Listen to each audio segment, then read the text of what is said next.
My husband refused to take me to the hospital when my water broke unless I agreed to his demands, so I turned to someone else for help.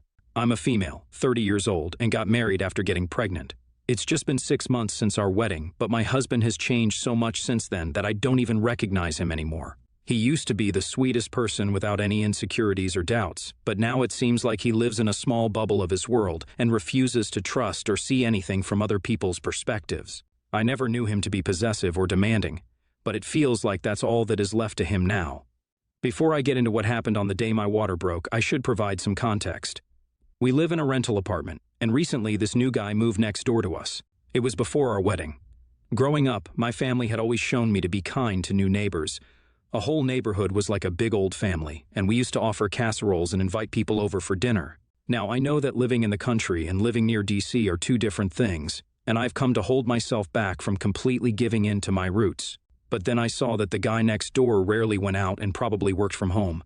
Our apartments didn't have the numbers on them or any nameplate, so the food he ordered sometimes got delivered to our door, and I had to ask the delivery guy to go over to the next one. I noticed that most of the things he ordered were coming from McDonald's, Dunkin', Chick-fil-A, and on occasion, Taco Bell. It went on for 3 weeks, and I couldn't help myself but take over home-cooked food for him one night. Of course, my husband knew I was doing it, and he didn't express any concerns or hesitation over me giving the guy a home-cooked meal. He knew all too well that I love feeding people whenever I can get the chance, and this was just me being concerned and nothing more than that. The guy was pretty nice about the whole thing, and agreed instantly when I asked him a week later to join me and my husband. That's how we ended up developing a sort of friendship, and since then we greet each other in the hallway, and he sometimes invites my husband over for game nights and orders us food. But over time, my husband must have started having some problems with this guy because he started being rude for no reason and even took jesting too far. The guy got the hint that he isn't welcome anymore in our home, and since then he's been keeping his distance. I don't know what brought on the change in my husband's behavior, but when I talked to him about it, he refused to explain anything to me. In fact, he got all defensive and tried to project his insecurities on me. He said that I'm taking too much of an interest in that neighbor, and this is unusual even for me. I felt insulted and quickly shut down whatever drama he was trying to create. If he can't trust me, there was no point in having that conversation, and I didn't want to spend my energy on the topic. But things weren't as simple because we still had little differences here and there. We'd be discussing the color of the nursery, and we'll have a conflict of opinions. And the next thing you know, we start talking about how neither of us is accepting the other's choice. And then we'd bring up other habits of each other that put us on our wits' end.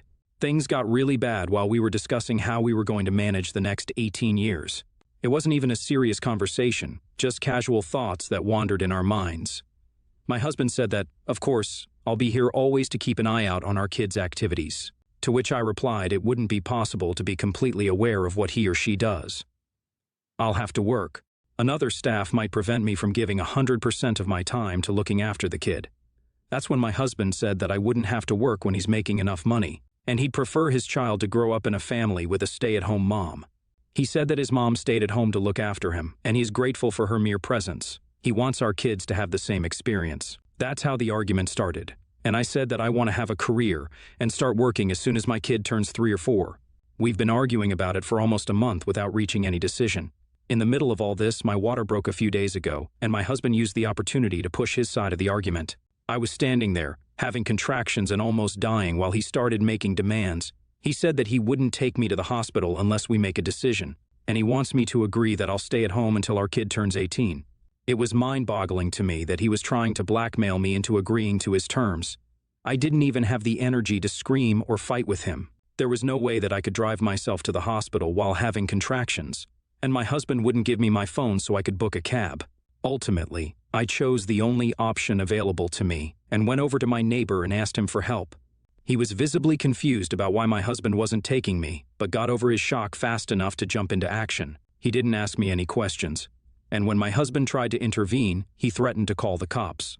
He didn't even know what the situation was, but was ready to fight if required. My husband followed us in his car and was with me for the rest of the delivery, but the damage was done, and something in our marriage shifted. He was angry that I went to the guy I knew he had a problem with for help, while I was angry that he'd try and use a delicate situation to get me to agree to his ridiculous demands. We haven't been speaking, and the only time he looked at me was when he had to take our baby daughter from my hands. I was so drugged up and exhausted after giving birth that I can't control any decisions I make in this state. That's why I'm asking here if what I did was wrong in any way. The argument wasn't something unresolvable, and I'm pretty sure we could have found some common ground, but his actions have broken my trust completely. I feel like he will never have my back when I'm down, and I'm rethinking our marriage and our future together. Am I being an a-hole here, or is he the real a-hole? I got discharged today and have asked my mom to stay with me for a while. It was uncomfortable with being alone in the same house as my husband, especially in a condition where I can't even support myself without something to hold on to for walking. I know I'm being paranoid about everything after the incident before the delivery, but I can't help and not trust him. That man tried to use my weakest moment to negotiate the terms of our marriage. Now that the baby is born, I don't even want to imagine the lengths he would go to just to get me to abide by his wishes. I've also come to realize there are no talking things out this time since he's already crossed the limits of being reasonable. He's still angry and insecure about me asking for help from our neighbor, and if my mom wasn't staying with us, I know we'd already have fought a few times over it. Thankfully, my mom keeps him under control because she isn't the type who'll be afraid of calling the cops at the slightest hint of danger. As for my baby, she's the best thing that has happened to me. But I can't even be completely happy about this miracle because of how scared I feel. I don't know if all of this is still hormones or if the bond I had with my husband is completely over, but I know for certain that I need to figure out what I'm going to do in the future if things don't change. We finally had a civil discussion after 2 weeks of toxic silence. It was exhausting to keep up with this in my own home and with a baby on hand. So I told my husband we need to talk about what happened and address what went wrong.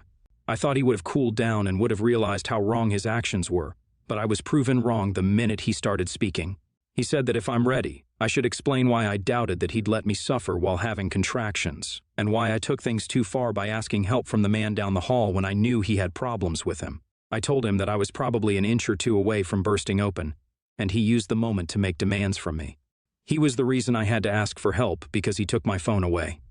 I told him that if he still thinks what he did was right, then I'd have to reconsider our entire marriage because that was plain disrespectful, and I can't trust him with anything. We continued pointing out things that were wrong, and I really tried to see things from his point of view, but there was no justifying his actions. He also refused to apologize for what he did, and even went so far as to say that if he had to do it all over again, he wouldn't change anything. That was probably the point where I realized how pointless it all was. I've decided to end our marriage and move forward because even if somehow we tried to move forward, I'd always have my guard up around him. It took us 4 months to finalize the details of the divorce, but it's over now. It's funny how this all happened because my ex-husband wanted to have a traditional family where his kid grows up with a mom who's available 24/7 and the dad who works, and now we have a kid growing up with divorced parents. It's decided that my daughter will stay with me, and my ex-husband will visit on the weekends and take her. The divorce process itself wasn't complicated, but to break up a marriage that was all good and suddenly blew up in a moment was hard. But things changed, and so did our relationship. And now, I'm just trying to live a life for my daughter. My husband is supporting us with alimony, and I'm going to take a few years before I start to look for a job, but I hope things will be okay. NTA. Your husband is the real a-hole here for leaving a pregnant woman in labor standing there and not taking you to the hospital. It wasn't the flu or something that you could have recovered from. Things could have gotten way more serious really fast, and you should leave that kind of man. NTA. You're not the a-hole here, and that man needs to realize how stupid what he did was. Even if we exclude everything else, the decision to use your labor as an opportunity to negotiate can be considered harmful, and you should divorce a person like that. I, 36 female, am engaged to a wonderful 41 male man, Mike. We both have children from previous relationships. I have a 14-year-old daughter, and he has a 5-year-old son, Luke. Luke's mom is Mike's ex-wife, Ashley. S had some issues with never telling Ashley no about taking Luke on nights we weren't supposed to have him. He's canceled dates with me and family trips, etc., because Ashley asks him out of the blue to take Luke with some frequency. He used to be much worse about it, but he's gotten better and has only been asked as a last resort. Well, this past Friday, sure enough, Ashley calls us, asking us to babysit because he has concert tickets for Saturday night. Mike had to work, so he wasn't able to, and then it turned to me. I had already made plans that evening to have a mom-daughter date with my daughter. I had reserved us mani-pedis and a nice dinner. These mom-daughter dates are important to my daughter and me since she is going through the mess that is puberty. I told Ashley I had other plans. I figured she's got enough family, friends, and money. She alone makes the same amount Mike and I make, not counting the child support he pays, to figure something out on her own. I was wrong. Saturday came, and she was in a tizzy, blowing up Mike and my phone, begging us to take Luke that night. I stood firm and told her no, and that my time with my daughter was more important to me than her going to some concert. I silenced my phone and took my daughter on a date. We had a wonderful time and had an amazing dinner. We come home to find Mike royally angry with me. Ashley, her friends, and her family had spent all evening calling him, yelling at him, telling him how unreasonable and how much of a I was for not watching Luke, and that I'm obviously going to be a bad stepmom since I didn't care to watch him. Then the custody threats started, how they'll take away Mike's weekends with Luke, etc., and he wasn't able to reach me since I had silenced my phone. It's calmed down a little since then, but now Ashley is demanding I refund her the $300 she spent on her ticket since she couldn't go since I refused to watch Luke that night. Mike and I have been saving up money bit by bit to take my daughter and Luke on a trip next year. Mike is just telling me to give her money from it and avoid the fight, but I don't want to. If we give in to these demands, she's just going to continue these behaviors and using us. AITA for not watching Luke on Saturday, and WIBTA if I don't give her the money she lost. NTA, but you don't have an ex-wife problem, you've got a fiancé problem. How dare he get pissy with you after the way that Psycho acted? He knew full well what was going on. Why would you accept that kind of reaction? I would feel so betrayed. You need to make it clear in no uncertain terms that this level of manipulation and abuse will not be tolerated. As another commenter brought up, save all the evidence of threats with custody and manipulation of money for the courts. You should both take these threats seriously and get ahead of them by contacting the judge. Do not be passive, and tell your man it's time he stood behind his soon-to-be wife. NTA, tell Mike to grow a brain. Does he really think his ex will get anything in court? She's throwing a hissy fit since she didn't get her way. A judge isn't going to cut the kid off from his other parent for that, not when it's her custody time. Why the hell does her family even have his number, and why the heck does he communicate with them? He shouldn't even be answering their calls. Block them and be done with it. If Ashley's family finds a way around it, change numbers. If she gives her family the new number, then Mike needs to take her to court and have it put in she can only contact him through a parenting app. Document how often she dumps the kid on you all and go for more custody.